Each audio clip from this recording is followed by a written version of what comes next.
We are wrestling. Olympic hero Kurt Angle, and you're listening to the We Are Wrestling Podcast. We Are Wrestling Podcast.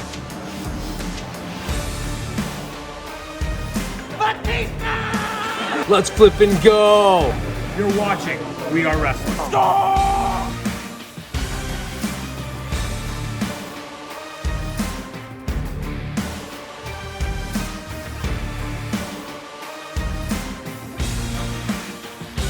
I'm the host with the most. You are by far the least intelligent. What is going on? We are Wrestling Maniacs. Ben here, one half of the We Are Wrestling podcast. We Are Wrestling Podcast. Make sure to subscribe, baby. We are wrestling. What is up? We are Wrestling Maniacs out there worldwide. I'm the host with the most, Mr. We Are Wrestling himself, the best one, Donnie, here with my co-host. What is going on, everybody? Ben here, Uncle Ben, America's favorite uncle, one half of the We Are Wrestling podcast. How you guys doing? Today we got a pretty stacked episode for you guys today, and really exciting news. So before we get into that, Don, take it away, buddy. I gotta say, Ben, it feels weird to be doing a normal episode because for the past 2 weeks, we've done, back-to-back lives, with the stressful holidays, but now we are into the new year, our first, new episode of the We Are Wrestling podcast of 2024. But if you're not a We Are Wrestling Maniac yet already and you're listening to the podcast, give us a 5-star review, not just any review, a best one review, and download the episode. But if you haven't checked out the We Are Wrestling YouTube channel, and if you're currently watching this and you're not a part of the thousands of subscribers, we recommend you to hit that subscribe button now, turn on the post notifications. Videos be coming out of nowhere like an RKO, and of course you already know, the grind is real. Yeah. And a couple things we want to talk about before we get into our highlight of the week. First and foremost, if you guys have not checked out, some of the reactions this week, I reacted to The Rock showing up on Monday Night Raw, which is our main event topic of We Are Wrestling 90. And, of course, Adam Cole's first promo as the Devil, revealing himself on Dynamite. You can check those out over on the We Are Wrestling YouTube channel. And another thing I do want to mention as well, We Are Wrestling has joined Patreon in 2024. And this month, we are going to be giving away a WWE Elite 106 Jey Uso figure. Yeet. And we do have 3 different tiers, which if you guys want more details on all of that, we do have a We Are Wrestling 2024 update video over on the We Are Wrestling YouTube channel. We have 3 different tiers. We have the Maniac tier, we have the Main Eventer tier, and we have the Legend tier. And, if you want to enter for this Jey Uso, all you got to do is become a Patreon member, where we have a bunch of exclusive content that you cannot get over on YouTube or Apple or Spotify or social media. Let's freaking go. Let's get it. So, Ben, I got to ask you, what is your highlight of the week? Honestly, probably our main event topic because it's finally fucking happening. Probably our main event topic. The fact that it's actually finally happening and it's not just a quick stint or like a one-off. Like the dude could be back as early as Friday. So The Rock could be showing up at fucking SmackDown. So I sent you something pretty interesting in the group chat earlier today, and it was a random post that I had seen. I forgot what the source was, but I'll check again. But it was one of those that I see quite often, and they're pretty spot on about like shit like that. And if that's the case, WrestleMania season's looking pretty stacked. So that probably would have to co-align with my highlight of the week. I feel like on a normal week, The Rock would be my highlight of the week. I was very excited about it. But I think a little bit, some of my excitement went away when I saw, a picture of The Rock at ESPN. And obviously, everybody saw Nick Khan in the background. So we knew something was up. It was still such a cool moment. But because it wasn't just, a normal week for me, my highlight of the week has got to be AEW World's End. Not because, I was at home watching it on pay-per-view. I was there in Long Island, New York, live. And the Adam Copeland versus Christian Cage match, that is my highlight of the week. It was incredible. Dude, it was incredible. Like, the best part about it was they, went into the crowd, which was actually really close to where I was sitting. I know, I was looking for you. Jumped off the balcony, which that was awesome. And he was wearing his classic Foley gear from fucking WrestleMania 22. 22, yeah. And then also, too, the crowd, we all chanted, "We want tables, TLC." We get the tables, we get the TLC. And then we started a fire chant with the tables. And I'm not going to lie to you, Ben, Uncle Ben. I did not expect to have a fire table spot, and it happened. Hey, man, especially, and it was also a very wise move to have it be, Nick Wayne being the one to take the bump. Unfortunately, I would have preferred somebody a little heavier because then we would have seen them go through the table and not bounce off the fucking table and knock it over. But for what it was worth, it was a good spot. It gave some nostalgia vibes. We got to see Edge giving the, still delivering the pain just in a different way. Again, the classic Foley gear, automatically, people use different masks, people use different, attire to, kind of tap into a different place. So, seeing the classic Foley gear from WrestleMania 22, we knew it was going to be a fucking banger. However, if I were Beth Phoenix, I would have whooped his ass the moment he got home because, dude, he did a lot of crazy bumps that, I would have deemed questionable if I were Maroon or Beth Phoenix.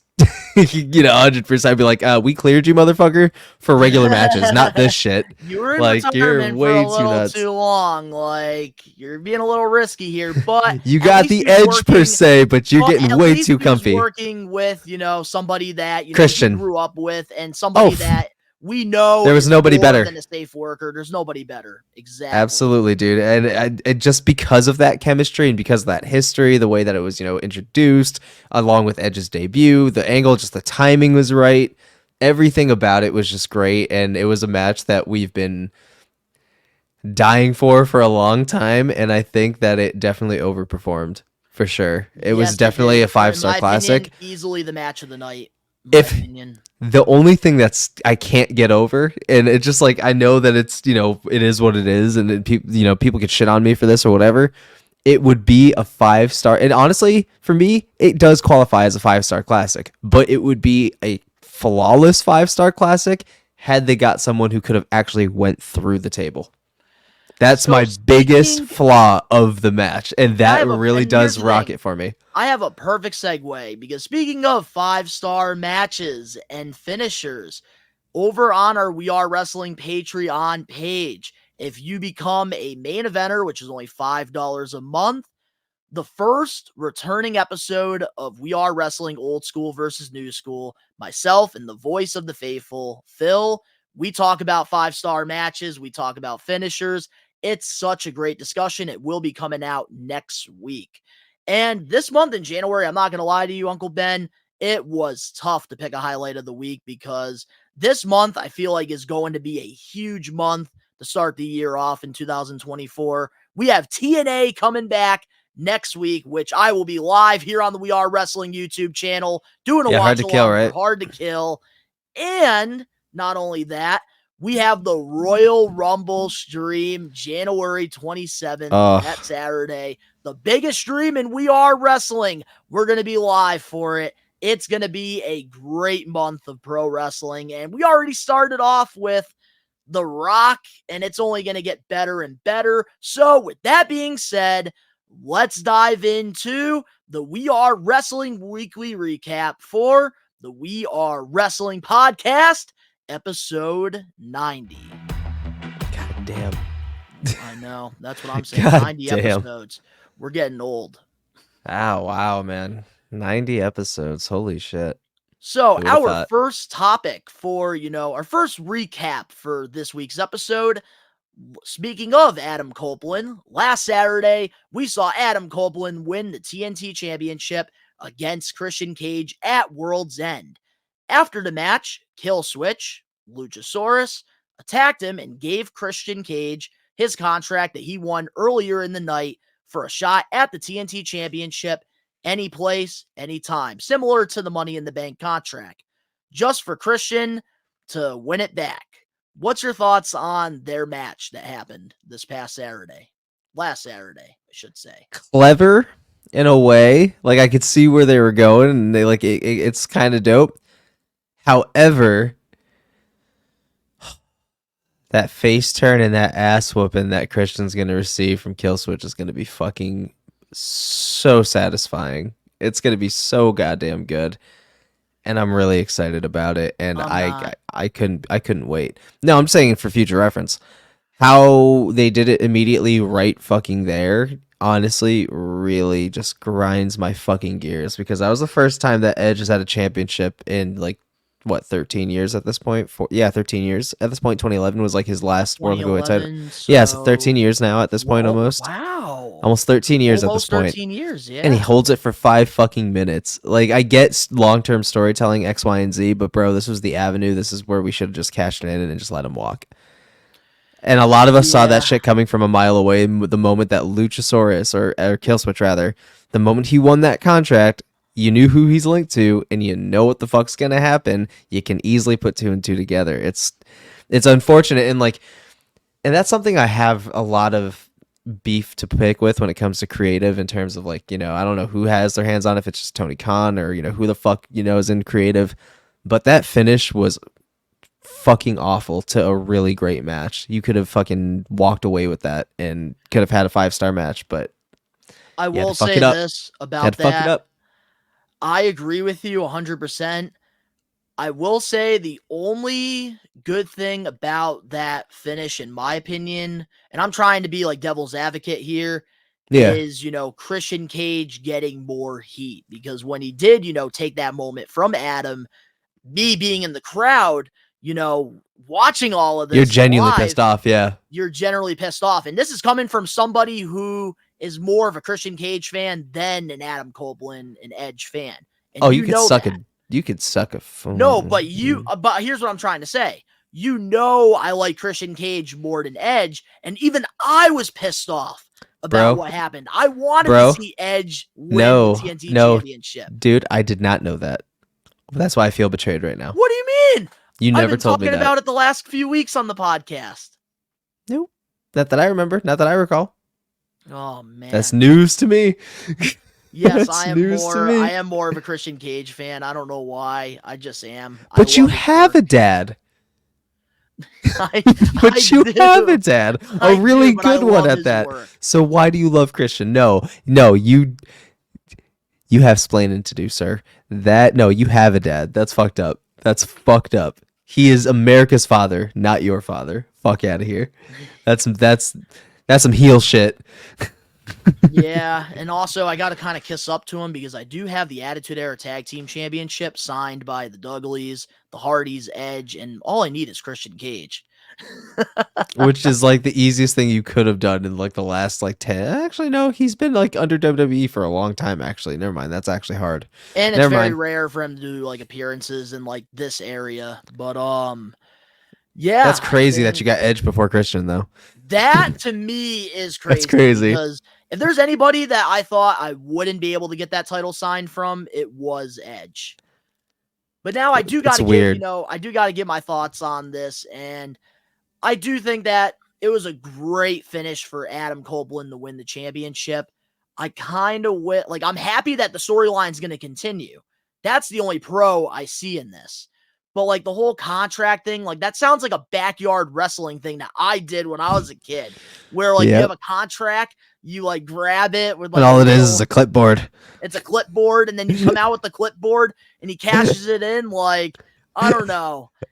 At least the money in the bank, not the clipboard. At least the money in the bank is a briefcase, and there's actual time, and it doesn't come off corny. It felt Luchasaurus coming out with that clipboard, it felt corny. Like it just didn't like I don't Not know. the clipboard. I'm not a fan of the whole clipboard. Like I don't know. They could have done Fan of something the clipboard. better. They could have Fucking done the last something person that made it better. cool was Jericho, and he's in some hot water right now. So, anyways, So my last thing I will say about this, I felt like there was like 10 other ways to write something better than they did. I am happy that the storyline will continue, hopefully until Revolution, and then Adam Copeland actually does win the championship and we can finally move on. But I do love the storyline. I am invested and can't wait to see what happens moving forward.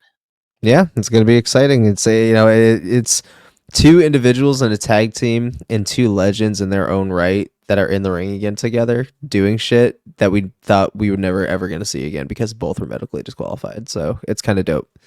Exactly. But moving on now to the next, recap at AEW World's End. We saw Samoa Joe defeat MJF for the AEW World Championship. After the match, the Devil was revealed as Adam Cole with Wardlow, Mike Bennett, Matt Taven, and Roderick Strong. What's your thoughts on Samoa Joe winning the championship and the Devil being Adam Cole? One, I think we all called the Devil, months ago, and with the moment they got together, I feel like we knew it was gonna nothing good ever lasts forever, and we knew that. We knew immediately, I think, at Wembley when the Devil mask was right behind Adam Cole, and him and fucking MJF were having a moment. They shook hands in the locker room, and that kind of like solidified it right there. And then you had all these people and the Easter eggs they were laying around with everybody that had a beef to pick with MJF. Wardlow being part of it, not surprised, especially since he returned with MJF on his wrist. He knew what he was doing, and there was no mention of him before. Yeah, and there was no mention of him before or prior, and all of a sudden, he's with Adam Cole now, aligned. Roderick Strong, not fucking surprised. There's a lot of things here where it felt lukewarm in that direction. However, Samoa Joe working with him, total Samoa Joe move because it's for his own benefit. He don't give a fuck, even though him and MJF have, Exactly, and I think here's the thing. A lot of people are not talking about is that right there. Yep, but I do have to say it's long overdue that Samoa Joe has had a world title reign in a long time, and I think that this was a long time coming, and Joe is the best person to do it, especially since he's been injury-free for some time now. However, I don't know how long it's going to last because season 2 of Twisted Metal starts filming pretty soon, and he's one of the main characters and is needed like every day on set. So I don't know how long it's going to take. I don't know, or how long it's going to last, but I am proud to say that he is a world champion right now because it is very long overdue. I, have to agree with that. I am very happy for Samoa Joe because if there is anybody that absolutely deserves it, it's definitely him. Now, my opinion about the ending for, World's End, besides the sick, cinematic shot of Adam Cole sitting in the chair with them, revealing the mask, I thought that was a great cinematic shot. I felt like there's so many other finishes that they could have done better, just like Adam Copeland and Christian Cage. So now getting into this, obviously I'm happy for Samoa Joe, but they had him do, the rear naked choke to MJF. And normally when, you're, putting somebody in a submission, the referee grabs, the opponent's arm. And if they, they raise it up and, they throw it down. And if they can't lift their arm after 3, they lose, but it has to hit the mat. And MJF, his arm didn't hit the mat on the 3. It was, more towards his body. So they kind of messed up there when it comes to wrestling, fundamentals 101. And I didn't like that because obviously, that's this is a big moment for Samoa Joe. So I didn't really like that. And, when it comes to MJF and Adam Cole, there's so many other ways that they could have done this. Like, why, if you're thinking about it from Adam Cole's perspective, why would you screw MJF so that you have to go against a monster like Samoa Joe? What logical sense does that make? Well, here's the thing. What do you want a broken MJF? Well, here's the thing.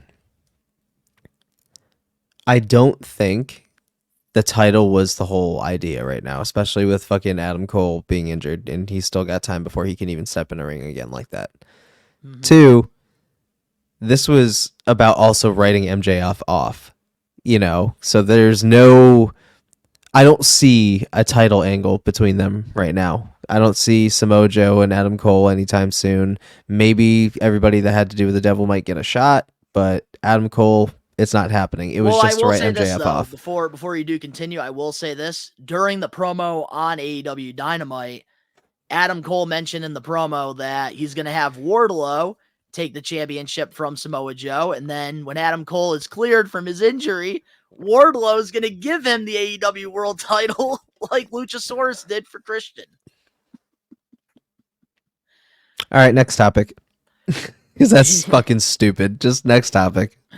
Yeah, so I don't know. Just overall, like, I'm happy for Samoa Joe, and I'm kind of curious to see where this goes. I definitely think MJF is not going anywhere. He's staying in AEW. Once he, gets cleared, he'll probably screw Adam Cole for the championship, and then their feud will happen. But now moving on to our next topic here. This past Wednesday on AEW Dynamite, we saw the debut of Deonna Purrazzo, former, Impact Women's World Champion. What's your thoughts on her joining All Elite?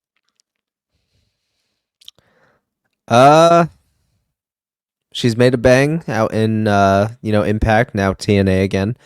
I don't know. I mean, right now, I like the introduction. I think it was pretty great. I think I'm going to need to see a little bit more mic skills in front of a bigger crowd like AEW. I'm going to need to see the, the green wear away from the gills a little bit in front of the crowd because it felt a little forced because you could definitely hear how nervous she was.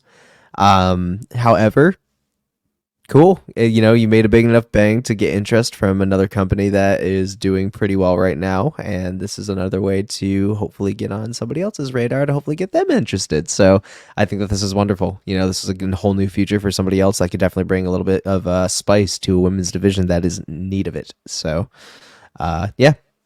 Stoked. The Virtuosa, man. I am so happy for Deonna because don't they already have a mafiosa that they're not using? Wait, what was that? I said, don't they already have a mafiosa that they're not using? I don't think so. I don't know. Oh, okay. But when it comes to the Virtuosa, Deonna Purrazzo, you guys all know firsthand, if you're a listener of the We Are Wrestling podcast, and I'm an advocate for independent pro wrestling, and I got to watch her in the independents, wrestle for Northeast Wrestling for years before getting the opportunity that she got in NXT. And, due to injuries and, lack of booking, she took a chance on herself when she got released, went over to TNA, reinvented herself, and, both WWE and AEW showed a lot of interest in her going into free agency. I'm not going to lie.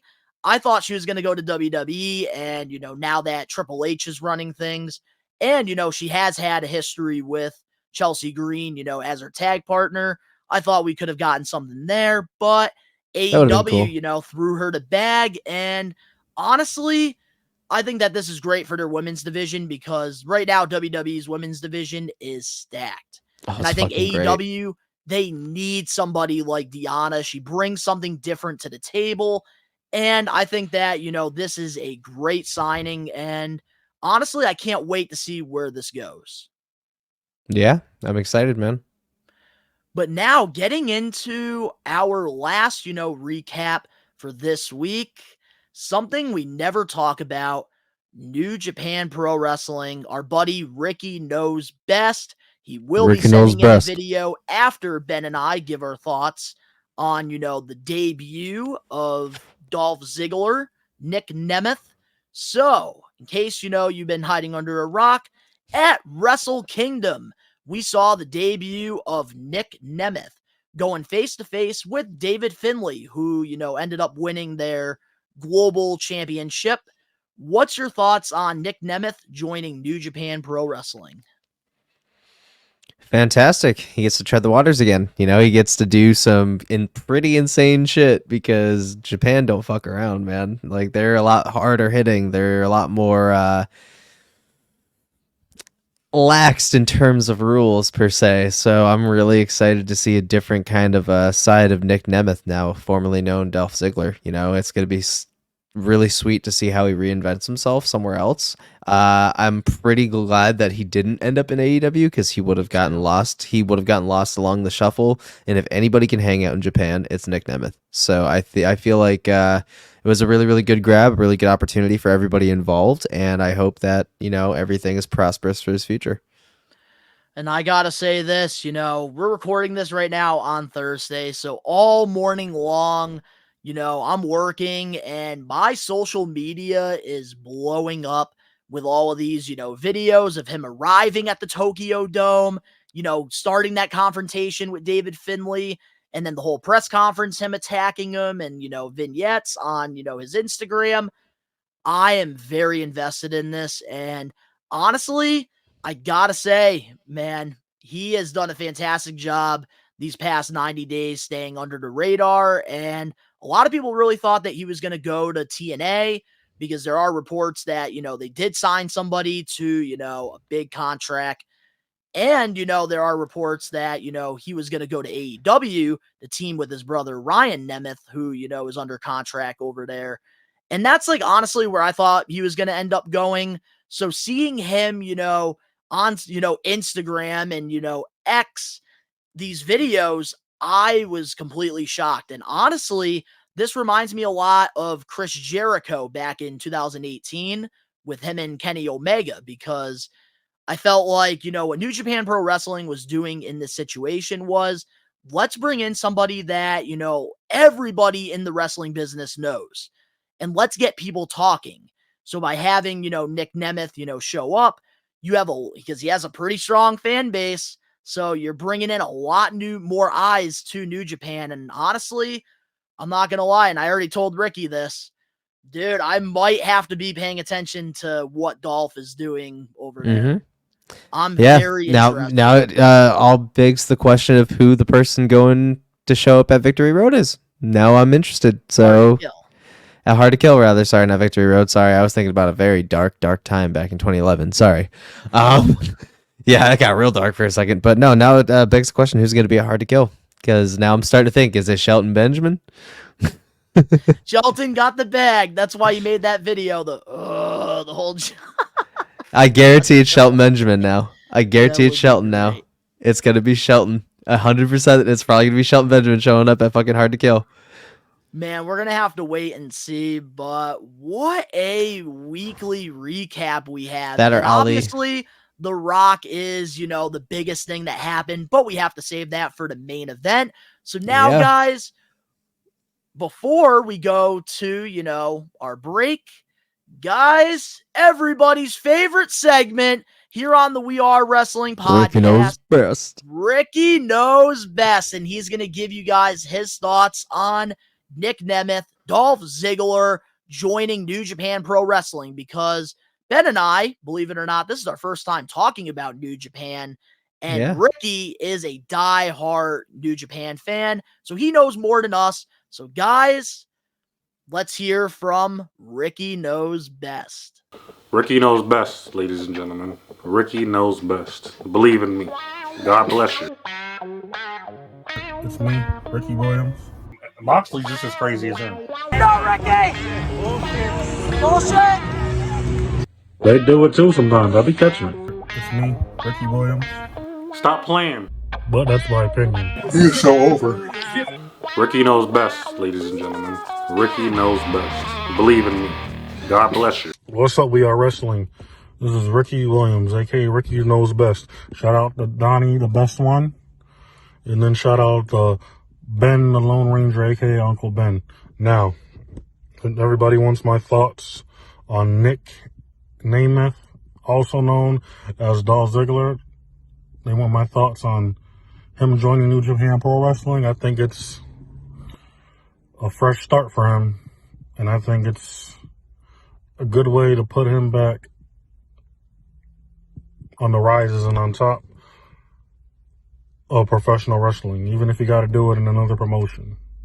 Because sometimes getting your name back up in another promotion, it matters a lot. And I like that he's in New Japan. because the foreigner, aka Jai Jin wave, is in question right now, in my opinion, because of Will Ospreay signing to AEW. But I think David Finlay, he's gonna do well. He's gonna do well. But in order for that division, that American side of New Japan to flourish, they need top guys like Nick Nemeth and David Finlay. Them brawling after the match in the press conference, the perfect seeds to come. Storytelling in Japan at its finest. I would really like to see them go at it for the global championship. I think it'll be a good match. And to put Nick Nemeth on top again. If I'm announcing his name wrong, I apologize. Nick Nemeth. I gotta get used to calling him that. But it also is David Finlay's chance to prove himself that he actually belongs on the top.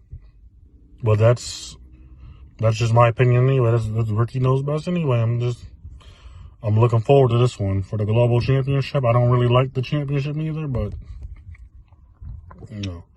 But yeah, those are my thoughts on Nick Nemeth, also known in wrestling fans as Dolph Ziggler. Those are my thoughts on him joining New Japan Pro Wrestling. It can be very good, and I like to see where it goes from here. So, peace out. Thank you. God bless you all. Have a good one.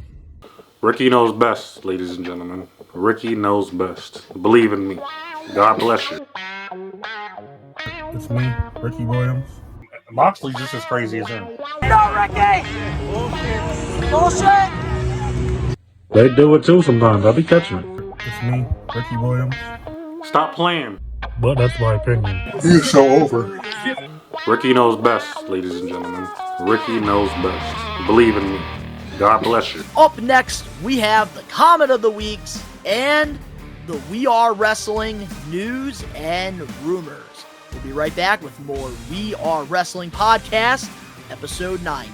Hey, this is your Olympic hero, Kurt Angle, and you're listening to the We Are Wrestling Podcast. Oh, it's true. It's damn true. You want additional content? Follow us on Patreon. We Are Wrestling. What is up, We Are Wrestling Maniacs out there worldwide? I'm the host with the most, Mr. We Are Wrestling himself, the best one, Donnie, here with the Load Rager, Ben, and We Are Wrestling is joining Patreon in 2024. 3 tiers that are very affordable, and you can get your hands on them right now, with the first one being the Maniac tier, which is the $3 tier. It includes all videos ad-free. We give you a shout out on the We Are Wrestling podcast, early uploads to vlogs and hot takes. Great one.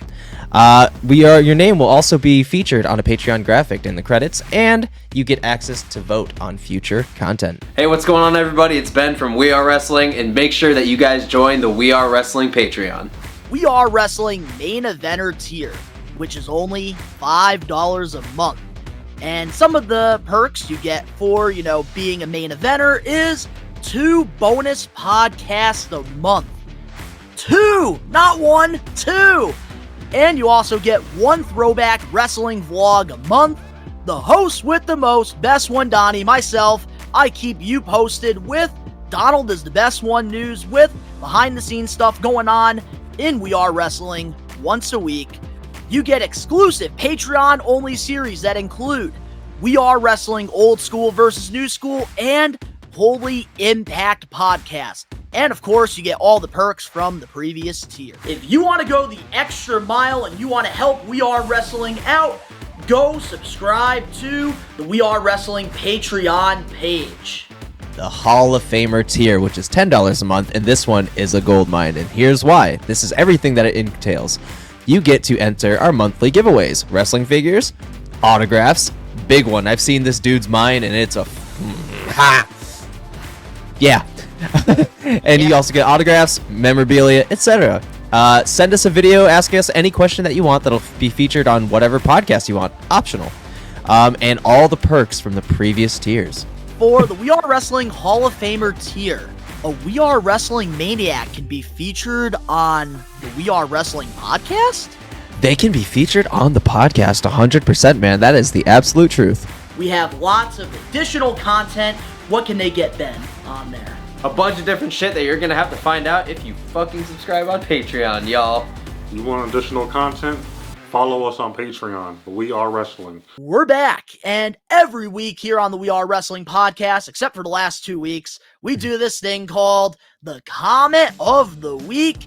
And if you want to get your comment featured on a future episode of the We Are Wrestling podcast, all you got to do is go to the We Are Wrestling social medias or the We Are Wrestling YouTube page and leave a comment. And this week, we have a first time in the line at Christopher Smith 210. And this was on the Adam Cole, live reaction to when, I saw him as the devil.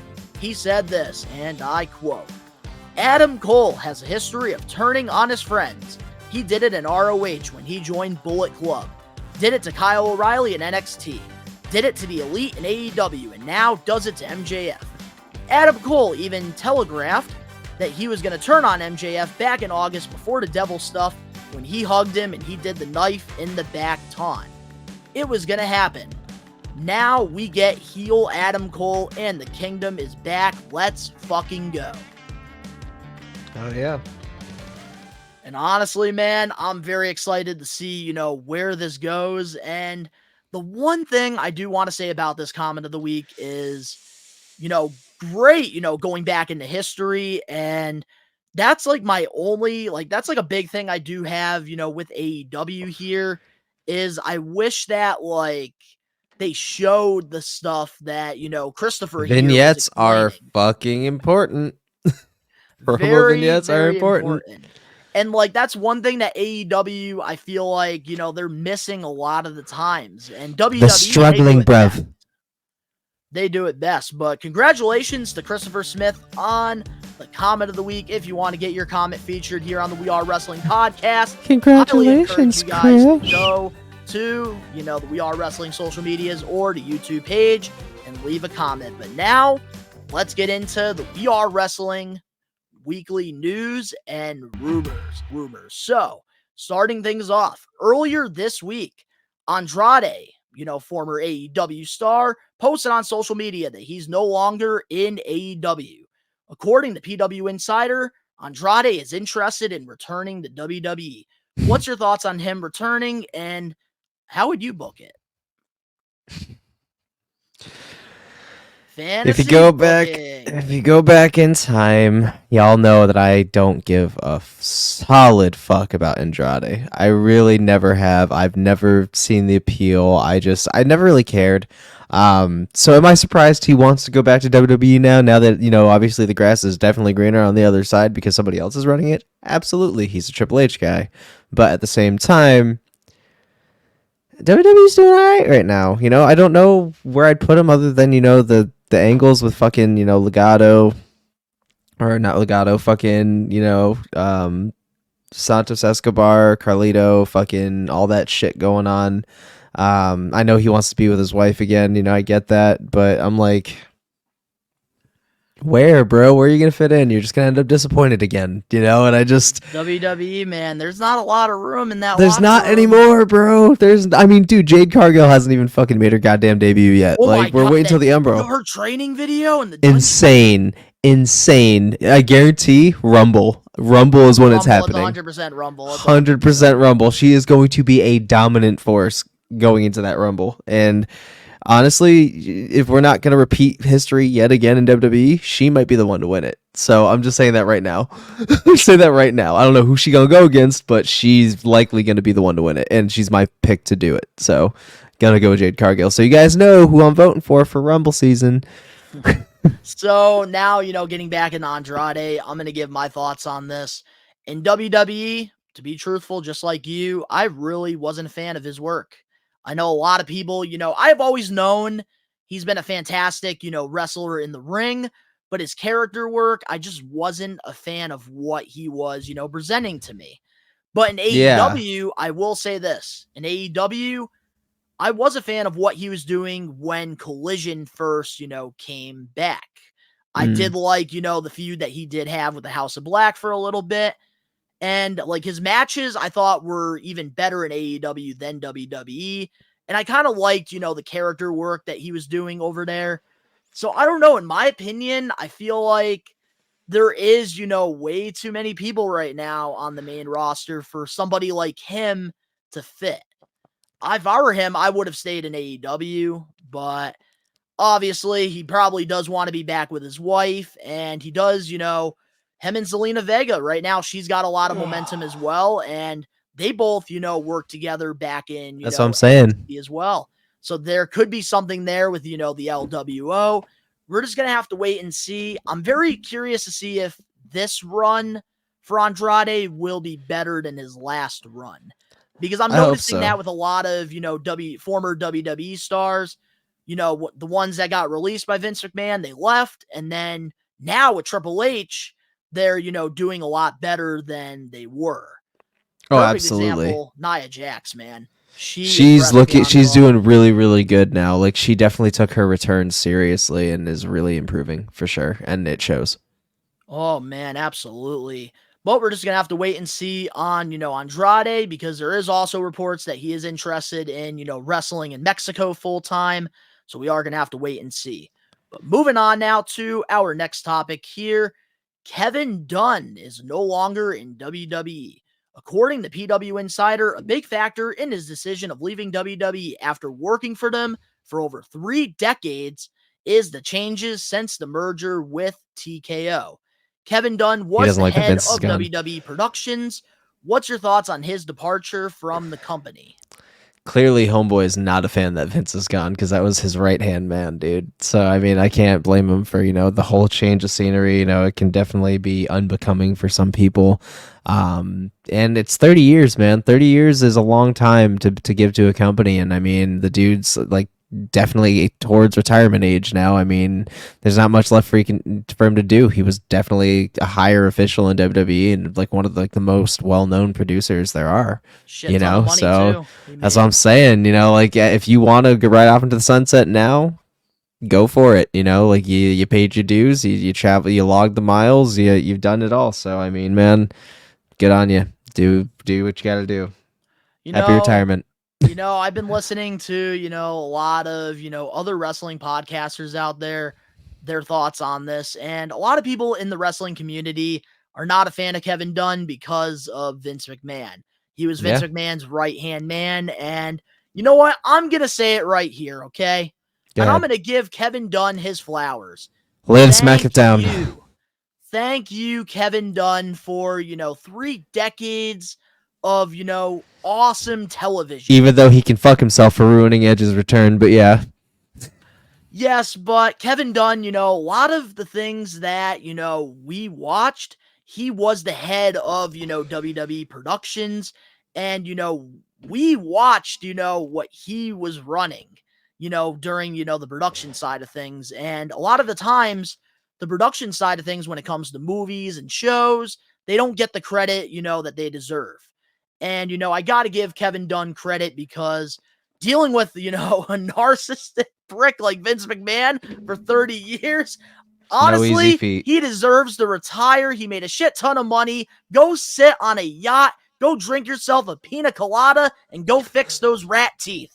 Congratulations, oh my God. Kevin Dunn, on 30 years of World Wrestling Entertainment. He said, go fix those rat teeth. I can't fucking believe you.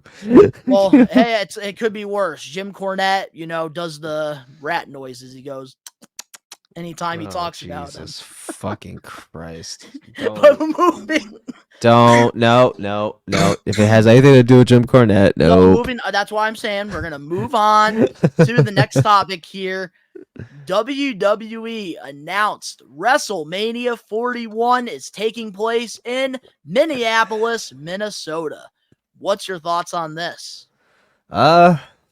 Minneapolis is a big city, it gets mentioned all the time. It's a big deal, especially since, right now it's rumored and basically confirmed at this point, especially since he didn't have a lot of time on the clock left, as, it was already kind of, hinted at for a while now that it could potentially be the site of Brock Lesnar's retirement match, because he realistically does not have to do this anymore by any fucking means. The dude was a dominant force for many years.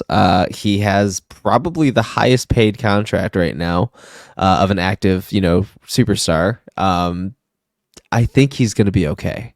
So he could finally, and I think that's another reason as to why we've seen such a different Brock Lesnar in the last 3 years is because we're at the end now, man. You know, not all of these superstars that we love to hate are going to be around much longer. You know, Cena has already marked his shit is ending very soon, which is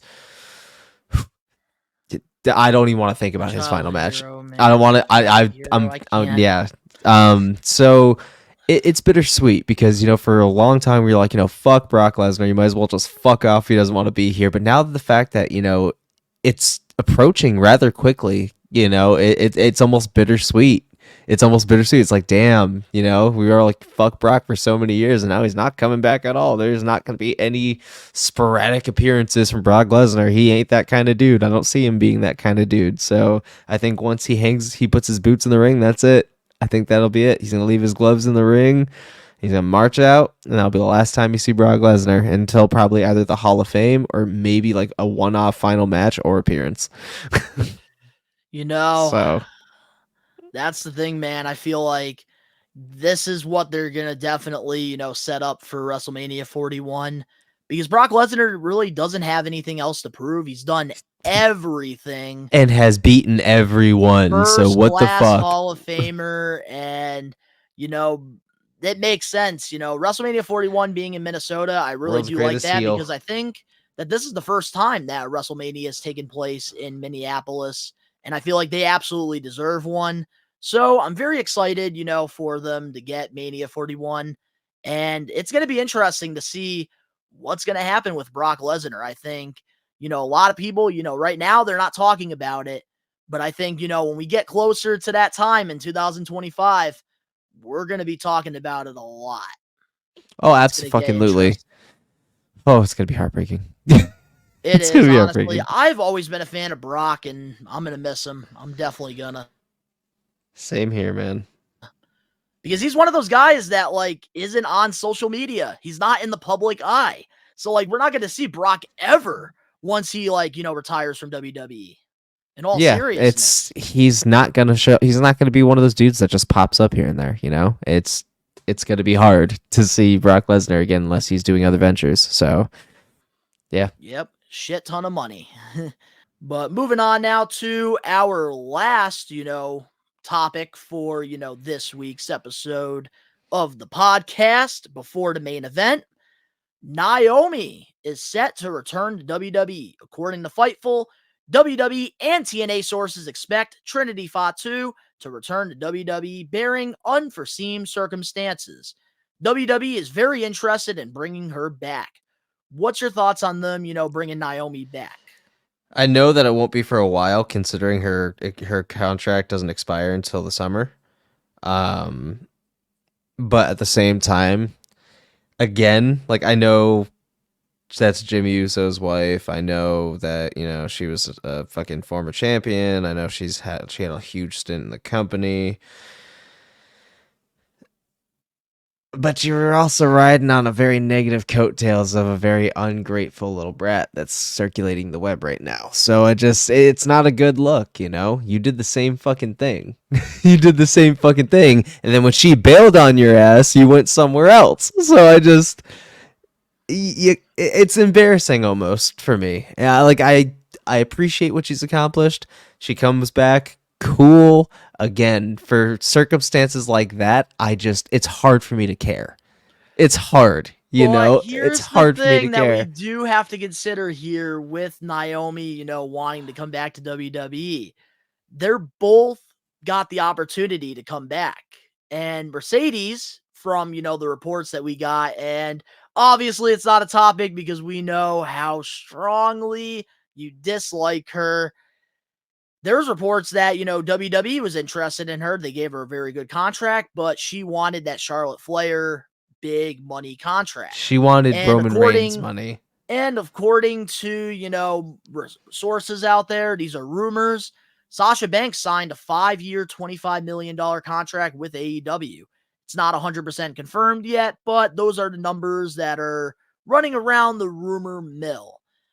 So I feel like Naomi shouldn't be getting as much heat than Mercedes because they both, you know, are getting an opportunity to go back to WWE. And seems like, Naomi, she wants to go back and, see how, things are during her second run. And I think that she did have a pretty good, Impact TNA run. She got some more eyes on the product. And honestly, like, I think the whole Mercedes Moné thing, that's just, a whole nother situation that I feel like doesn't really involve Trinity anymore. Meh. I know how you Meh. feel, Ben. But at the same time, I also thought that Trinity, Naomi, has always been way more talented than Sasha ever was. So I just 100%. So honestly, I don't mind. I honestly don't mind. We're gonna, we need to go to commercial, because if we go on about Sasha, we've done it too many times. Looks like a teenage girl flying around a fucking ring doing some stiff ass moves. I think that she is one of the greatest women to ever step foot in the ring, but we're not going to do this here on the podcast.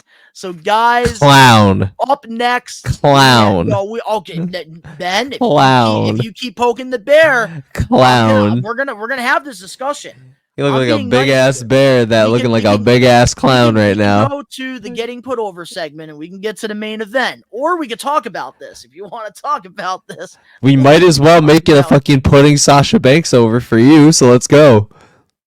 Put her over, Don. Put her over. But I can't, because this week is your turn. No, it's your turn. I'm giving up your turn so you can simp out about Sasha Banks. So go ahead. No, I'm kidding. I'm just saying, like, when it comes to the 4 horsewomen, because I know a lot of people are talking about the whole money thing with Sasha, and yes, it doesn't help that these reports are coming out whatsoever. I see it in your face. I see what everybody is saying. But in my opinion, I think all 4 horsewomen, they deserve the bag. They changed professional wrestling for the women. All 4 of them. Becky, Charlotte, Bayley, and Mercedes.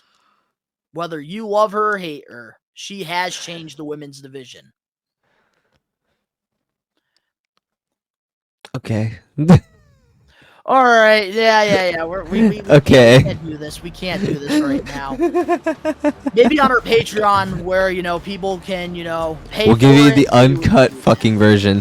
Yeah, so up next, guys, we have the Getting Put Over segment, and of course, the topic that you guys are all waiting for, the main event, talking about The Rock's return, possibly going against Roman Reigns. All that coming up on the We Are Wrestling Podcast, episode 90.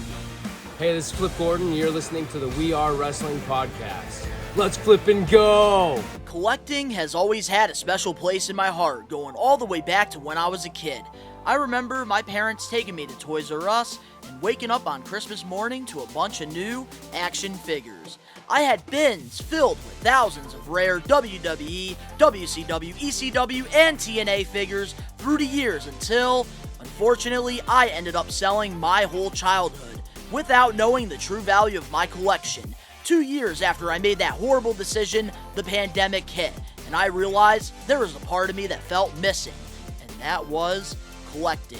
My whole life, I've loved collecting wrestling figures, wrestling memorabilia, classic video games, Nickelodeon stuff, sneakers, Funko Pops, and even Angry Birds.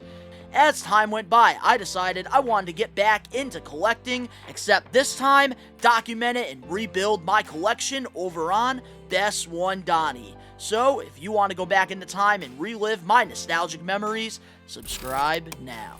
We're back, and every week, well, past 2 weeks we haven't done it, but we're back on track now. Usually. We do this thing called the Getting Put Over segment, where every week, Ben and I, we alternate, we go back and forth, we pick a past, present, or future superstar, and we put them over.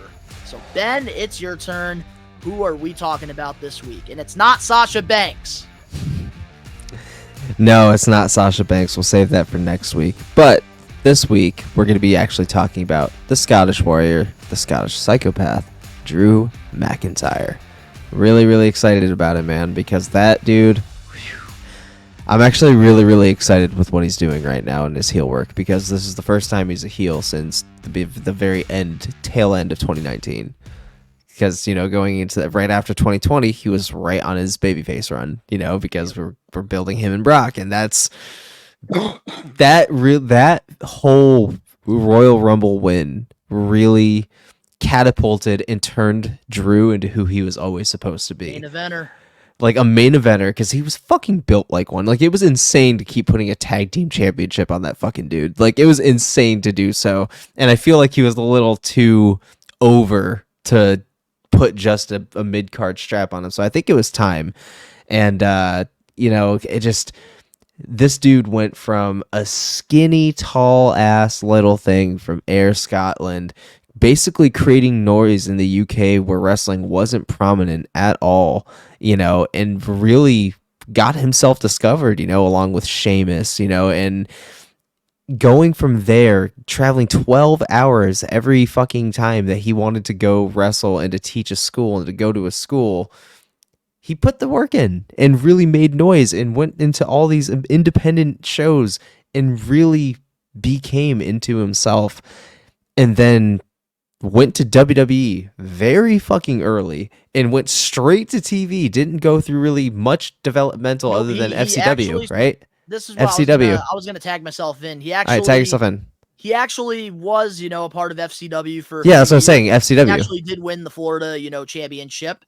He won the tag titles. He won the world title, and he was, prominent to, a very big role over there. And then he made his debut on, SmackDown as Vince's, chosen one, and he had the keys to the castle.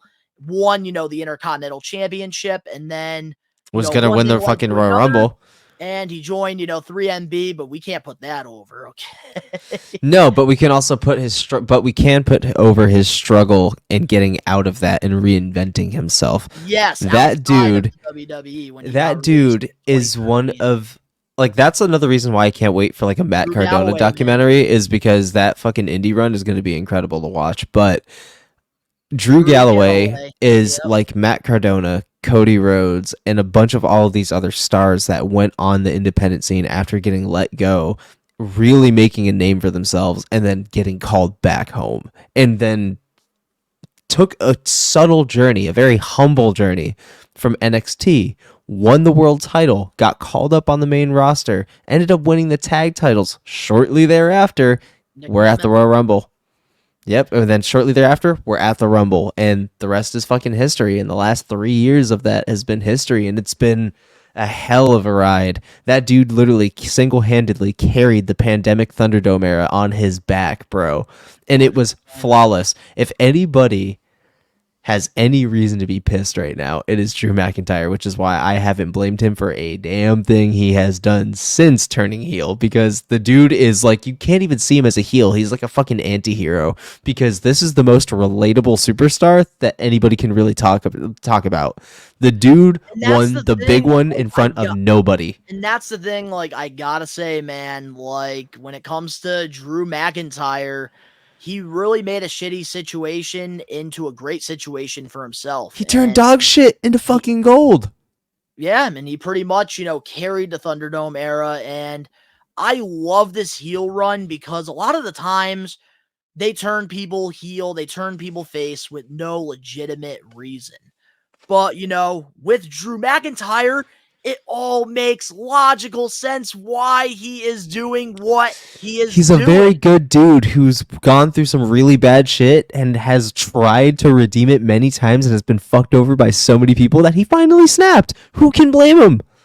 Who can blame him? I'm not gonna lie, man. I am still kind of upset that he's not the world champion, but same. He should have won it at Clash. Obviously, they have big plans for CM Punk and Seth Rollins. Yes, he definitely should have won at the Clash. See, here's the thing. I was talking about recently against Rollins, bro.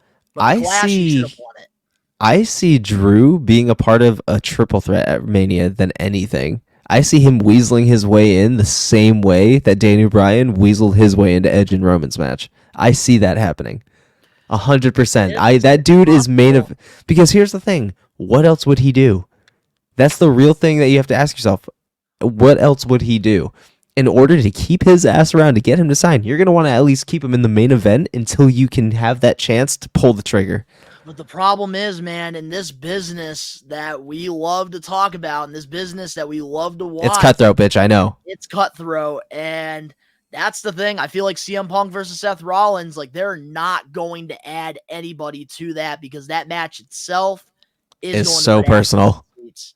It's so And personal. It's unfortunate that right now we're in the boom period in WWE because McIntyre, if we weren't in the boom period, he probably would be a world champion right now. It's sad because compared to CM Punk and fucking and Cody Rhodes, Cody and Seth are like fucking best friends.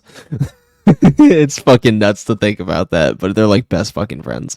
But no, like in terms of Drew, the dude just deserves so much more because he's just, again, has had such a spectacular career, an insane redemption story. Mind you, an insane fucking transformation, dude. Like, if you look at Kid Drew to Chosen One Drew to fucking WWE Champion Drew, you would never think that that was the same person in either photo. In either of the previous two. The dude completely he's the poster boy of find the best version of you and give it your fucking all, and you will literally get what you've always wanted. And he fucking did it. And Drew that is what is so worthy of him being put over, is just what he accomplished from the Thunderdome era alone.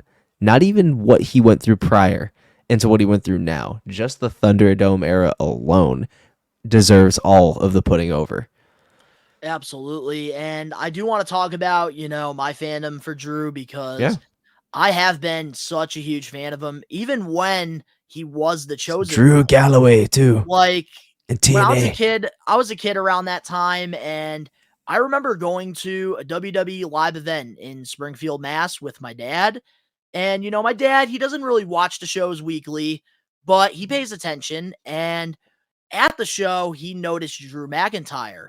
And he looked at me and he told me, this guy right here, there's something about him.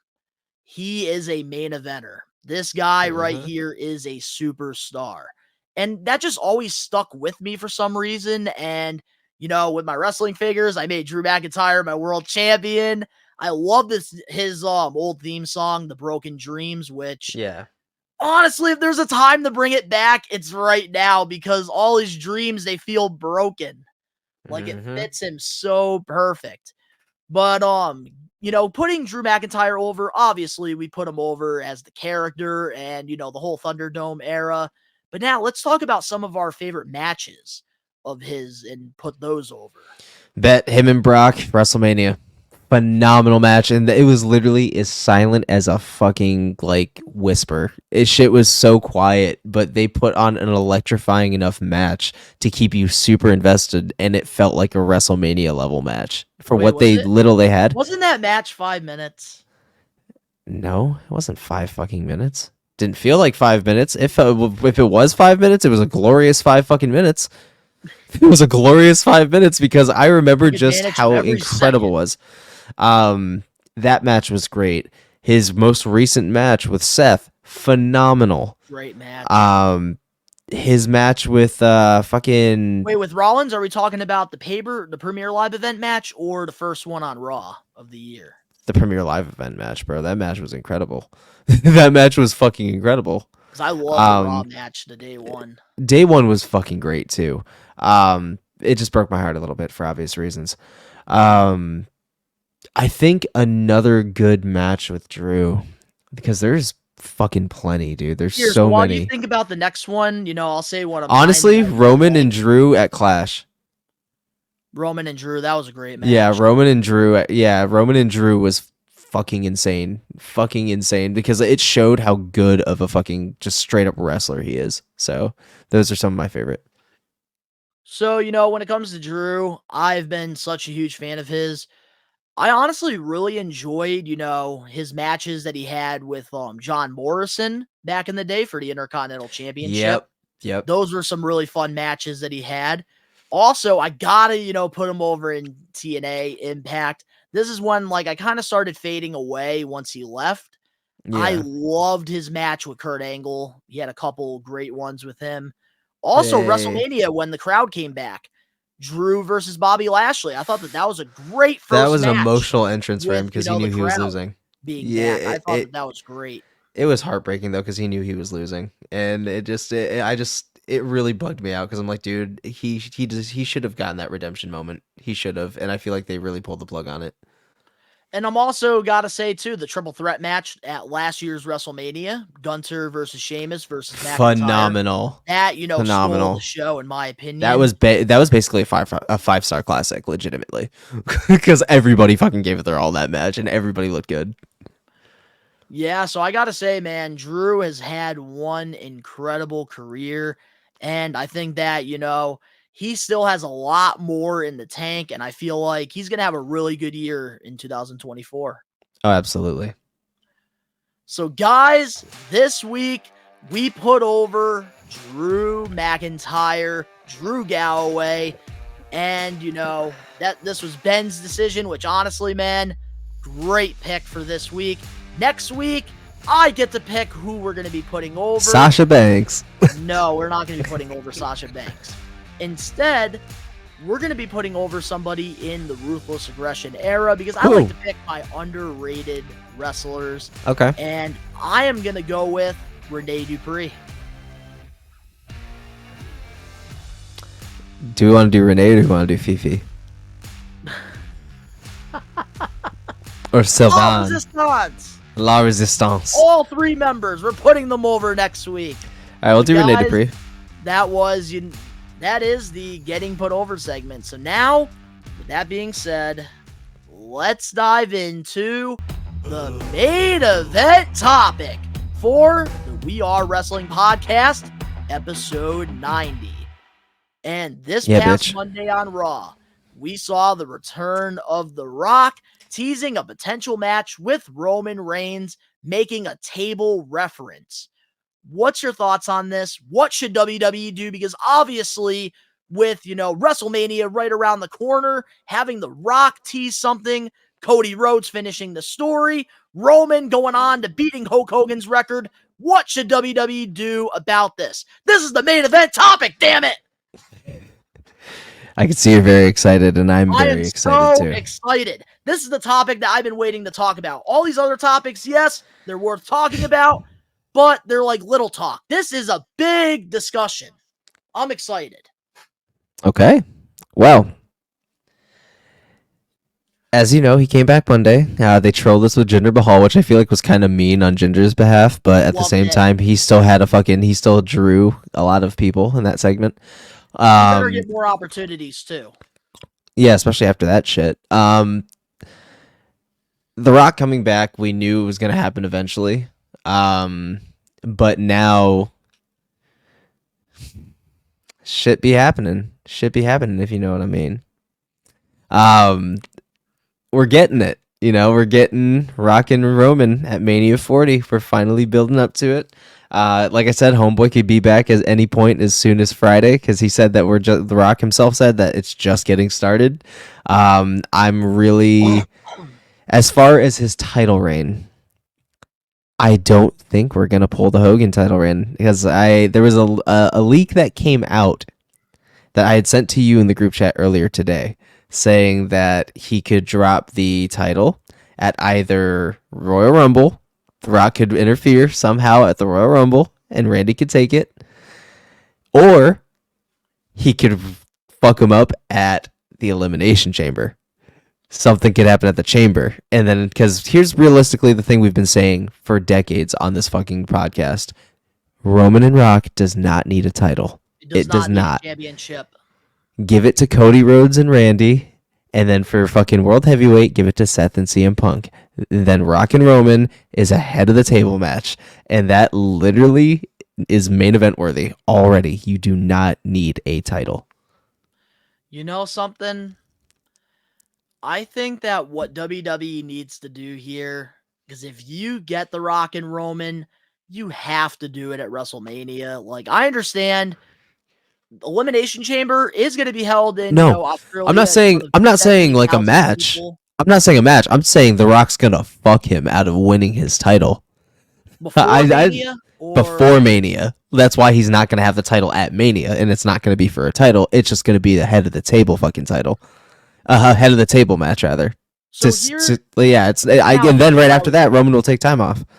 Yeah, so here's what I would do. And normally WWE doesn't do this anymore. I know they did it way back in the day.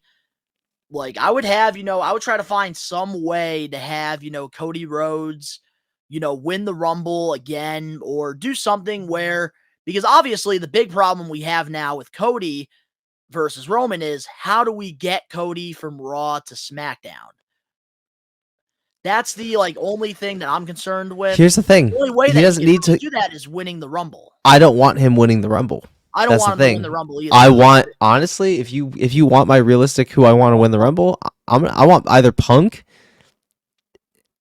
I'm not gonna say it. Never mind. But yeah, I 100% would rather Punk win it, and go with Seth, and then fucking have Randy win at the Rumble, and have The Rock fuck Roman over, and pull a heel ass move, and strip him of all of his fucking power, and then have him play mind games through the entire fucking run until WrestleMania. Well, that's the thing though about the Rumble too, because as we're recording this, we don't know who's facing Roman, because on Friday we're supposed to be getting a triple threat match. It's going to be AJ Styles versus LA Knight versus Randy. It's going to be Winner Randy. of that goes to the Rumble and faces Roman. It's going to be hope Randy. It is Randy. It's going to be Randy. But I feel like it would have been so cool if they did a fatal 4-way. I do, because right now I think the angle is going to eventually have LA Knight taking the title off Logan. So I think they're going to go there first, and then Rumble 25 is going to be LA Knight. Yep, that's what I think too. It's going to go all back around like, John Cena at WrestleMania 20, he won the US title. LA Knight's going to win the title at 39. Then we're going to go to, LA Knight's going to win the title at 40, and then we're going to go to 41. LA Knight's going to win the Rumble. Yeah. And he's going to win himself the championship, just like Cena beat JBL for the title. Yeah. Right. Yeah. But, I think that if there's a time to do it, it's got to be the Royal Rumble or, Chamber. Have The Rock screw Roman. That is probably the best thing that they can do, because not only are you, not hurting Roman Reigns' credibility, but we're finally going to be having a full-time champion, and we need that on SmackDown, because right now, yes, I love me some Logan Paul, but this dude hasn't even defended the championship yet, and he's had it for 60 days now. Mm-hmm. So we have 2 part-time champions on SmackDown, and I think personally, it's time that The Rock, comes in and screws Roman. I think what they should do is they should do it at the Chamber. Cody versus Roman, Elimination Chamber in front of 70,000 people, and have Cody finally finish the story with Roman. The Rock screws Reigns. That's what leads to their main event at WrestleMania.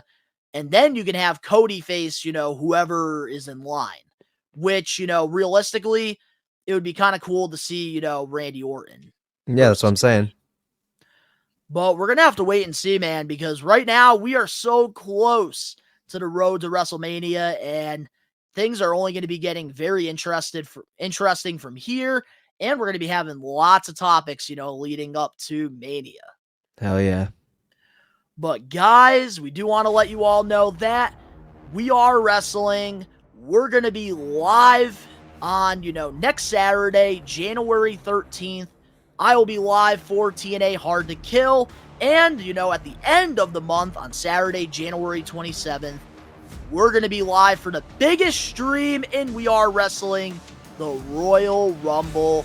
It is definitely one you're not going to want to miss. We have lots of big things in store. Also, the Patreon page is live now, and if you guys want your chance to win a WWE Elite 106 Jey Uso, all you got to do is become a member on the Patreon page. We have 3 different tiers. We have the Maniac, we have the Main Eventer, and we have the Legend. Exclusive content, and a lot of cool behind-the-scenes stuff. But let us know in the comment section below your thoughts on all the topics we talked about this week. We want to hear your opinion. If you guys enjoyed this week's episode of the We Are Wrestling Podcast, episode 90, make sure to smash that like button now. If you're listening, give us a 5-star review, not just any review, a best one review, and download the episode. But if you're watching this over on the We Are Wrestling YouTube channel and you haven't checked out all the amazing content we have over there for free, recommend you guys to hit that subscribe button now, turn on the post notifications. The link's down in the description below. You can go follow myself and Uncle Ben over on our social medias and other YouTube pages. All that down below. In addition, you're looking for wrestling news, exclusive videos and stuff, go follow us over on our social media, the We Are Wrestling social medias, Facebook, Twitter, TikTok, and Instagram. All that down below. And of course, to all the We Are Wrestling maniacs out there worldwide, we are taking over. Peace.